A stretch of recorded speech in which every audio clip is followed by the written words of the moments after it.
Hey everybody, welcome back to BigRedEDC. Well, today we're going to be taking a look at another SOG, and it slightly resembles another SOG that I reviewed not too long ago because, well, it's pretty much in the, I don't want to say it's the same knife, but it's a SOG Aegis. This one is the AT XR. I reviewed the Aegis FL, pretty much the bare bones clam pack version of the SOG Aegis. They have them at Smoky Mountain Knife Works for like $10. So I kind of wanted to review this knife and just kind of compare it to the bare bones version. Now, first off, I have to thank my good buddy Zeb from Dual Sport Survival. Guys, if you haven't gone over and followed Zeb, it's Woodland Tactical improved. Zeb's the same guy from Woodland Tactical. He started a whole new channel, wanted to just kind of start fresh, and that's where Dual Sport Survival comes from. So please, go over, check him out. There's always a link down in the description of the video of my favorite channels, and I think he's number 2 on the list. But here you go, guys. As I said, this is the SOG Aegis AT XR. Now, you'll notice on there, it doesn't say SOG. Of course, it says Studies and Observations Group. Well, obviously, that's what SOG stands for. And, I think they're really trying to get away from SOG, and in the revamping that we've seen in these XR knives, the XR lock, with the terminus, the seal, and now the Aegis AT, they're just trying to, I think, redevelop themselves. Which, I think they're on the right track in doing so. But let's start by checking out that handle. We've got the green, forest green as they call it, GRN handle. Then, of course, you've got the lighter green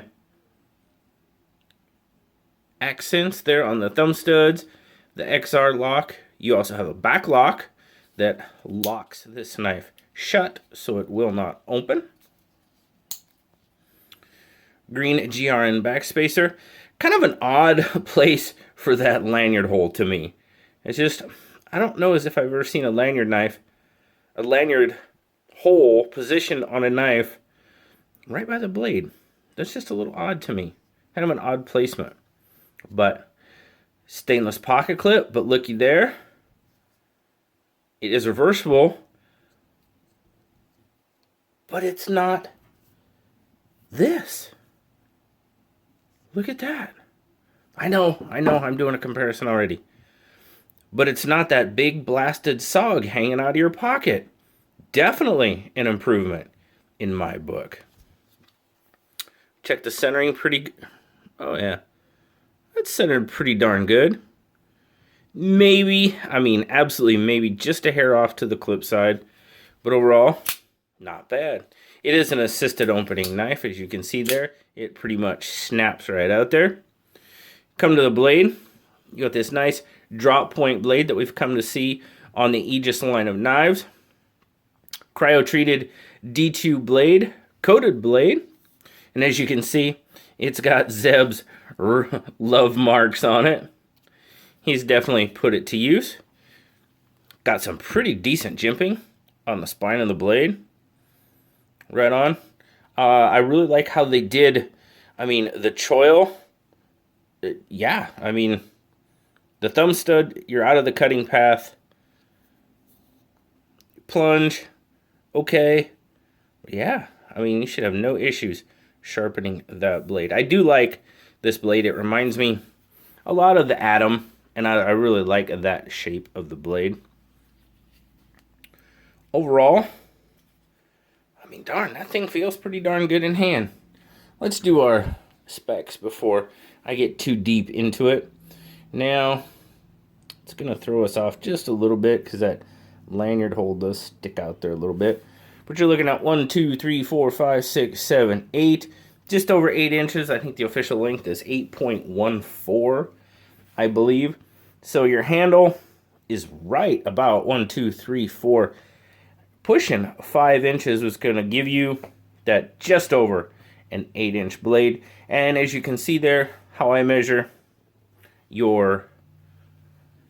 from the handle to the blade. Let me zoom in a little bit. Yeah, pretty much a 3-inch cutting edge on it too. Grip length, let's see. I mean, you could really choke up all the way, honestly. I mean, your normal, like, finger, hand groove, from point to point, you're looking at just shy of 4 inches. I mean, you could stretch that out to about 4 1/4 if you wanted to choke up a bit, which you could easily do. Nothing's protecting you from getting up on that blade if you would slip, though, so just keep that in mind. At least in this grip, you do have some protection as far as the blades, you know, protection from the blade slipping up on that blade. Size comparisons, we're definitely a little bit bigger than that bug out, without a doubt. And, oh, my PM2 is still downstairs. Of course it is. Hang on, guys. I'll be right back. All right, here we go. Sorry about that. The old PM2 got some pocket time yesterday, and I left it downstairs. But there you go. Decent size comparison there with the PM2. Not too bad at all.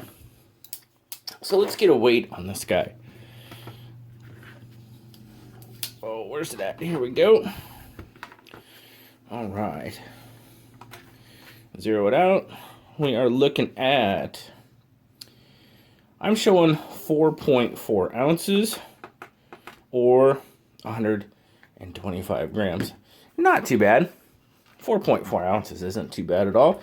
Carries pretty darn well. Like I said, you already know that we don't have the billboard, which I am on board with that. So not a whole lot sticking out of your pocket. I would definitely call that pretty deep carry. Not bad at all. Whoa. Really smooth in and out of pocket. No issues there. It's a good carry knife. It really is. Now, overall, the GRN. You guys know GRN is not really my favorite handle material. And it holds true with this knife.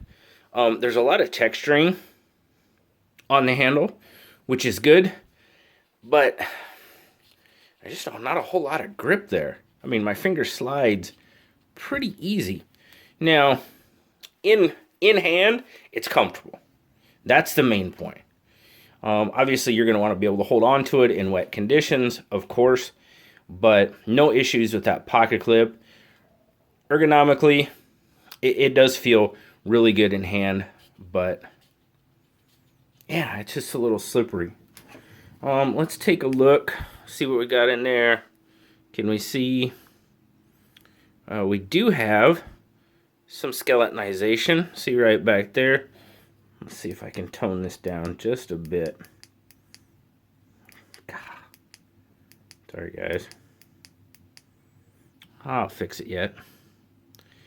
We do have skeletonization on both sides.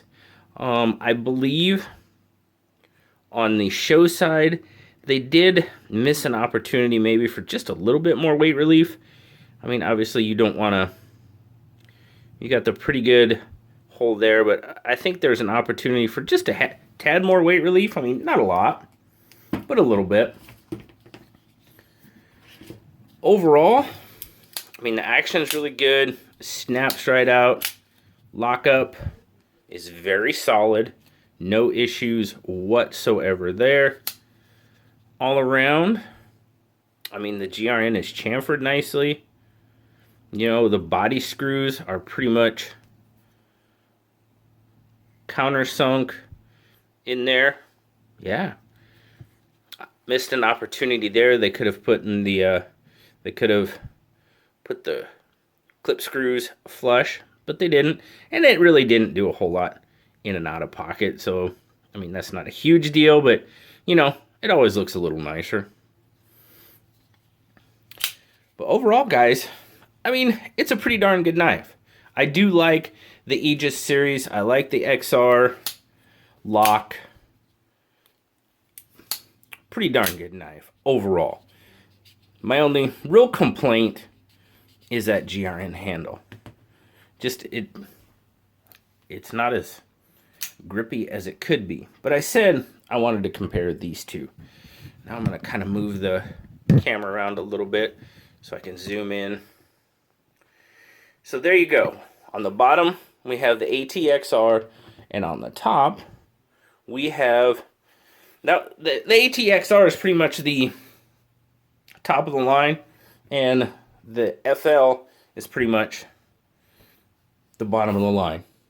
The HCR 13 $10 clam pack stainless, full stainless version. This is what I wanted to check. I wanted to get a weight on this one, because that one's 4.4. It definitely feels heavier. What do we got here? 5.2. So definitely that full stainless version. The GRN gives you a lot of weight relief from this full stainless version.